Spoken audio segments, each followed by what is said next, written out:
que a Constituição de 88 não podia ou não devia falar, né? Sobre o que ela não definiu, porque não podia ou não devia definir.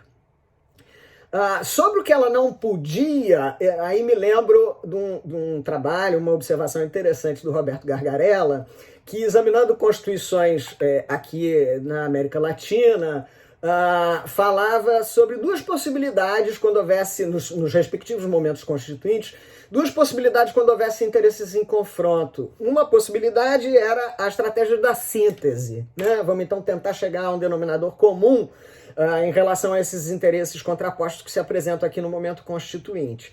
E a outra estratégia era a estratégia da acumulação. Não, se eu não consigo chegar a um denominador comum, vamos botar tudo no texto, né?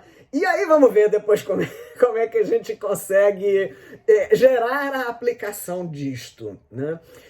No nosso caso, a gente teve com muita frequência muito mais a estratégia da acumulação do que da síntese, né? Então você tem um texto constitucional que permitiu a veiculação de muitas pretensões, porque era um momento de embriaguez democrática, né? No melhor sentido que essa expressão possa ter, né? E aí, portanto, você teve a trazida de um volume muito grande de pretensões, de expectativas, de desejos, e a solução não foi a síntese, né? Porque naquele momento não se queria frustrar ninguém também, né? Não, a sua reivindicação, não. A solução foi a acumulação, o que gera uma imensa sobrecarga nas estruturas institucionais, porque tudo está na Constituição. E se tudo está na Constituição, e se a Constituição tem efetividade, tudo tem que ser oferecido, tudo tem que acontecer, tudo tem que se materializar no mundo da vida, né? Então, uma das coisas que a Constituição não disse ou não resolveu, porque não podia, era a superação desse dilema entre síntese e acumulação, e ela optou pela acumulação, gerando a tal da sobrecarga institucional.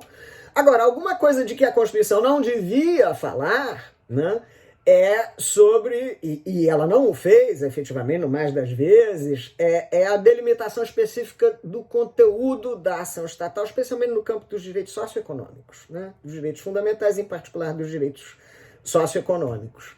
Então, se você pensa, por exemplo, no artigo 6º caput, que vai lá, né, fica assegurado o direito ao lazer, ao trabalho, ao transporte, à habitação, à alimentação.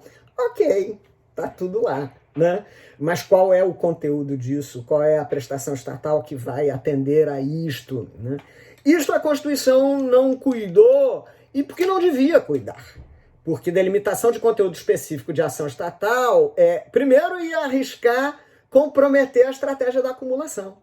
Porque se eu começasse a dizer, olha, especificamente no campo do direito fundamental ao lazer, o que é devido é isso, no campo do direito fundamental à alimentação, o que é devido é aquilo, eu acabaria entrando numa área de atrito insuperável com a estratégia de acumulação. Eu não ia conseguir acumular tudo, né?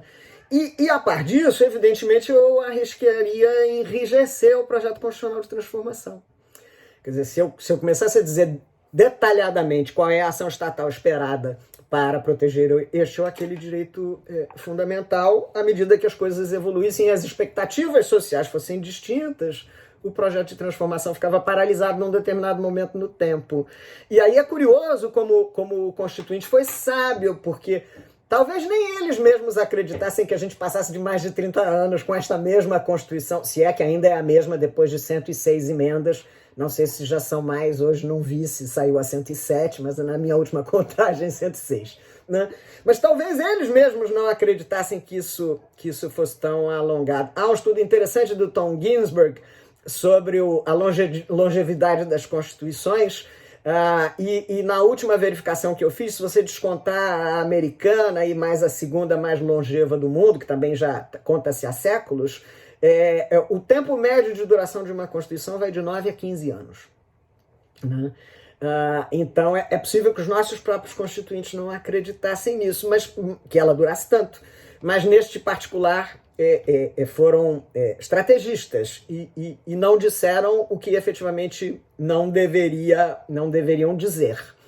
E aí, para fechar esse primeiro ponto, quer dizer, bom, aí nós temos a Constituição com algumas coisas em que ela se calou porque devia se calar ou porque não podia dizer, E aí a gente tem o discurso da efetividade, né? Que no início, porque era um discurso de efetividade, não podia reconhecer lacuna. Não, a Constituição está aí, tem todos os elementos, diz tudo que tinha que dizer. Tudo o que você precisa saber, você extrai diretamente do texto constitucional, né? E aí surge a narrativa. A Constituição nos basta, não precisamos de mais nada. Ela resolve tudo, né?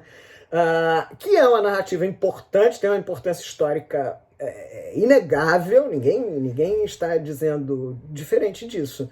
Mas ela gera esta indução, né, de uma percepção de que todas as respostas estão ali, o que não é verdade, né?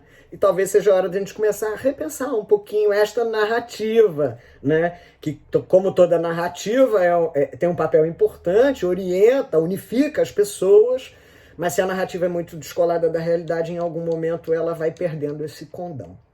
Tudo bem.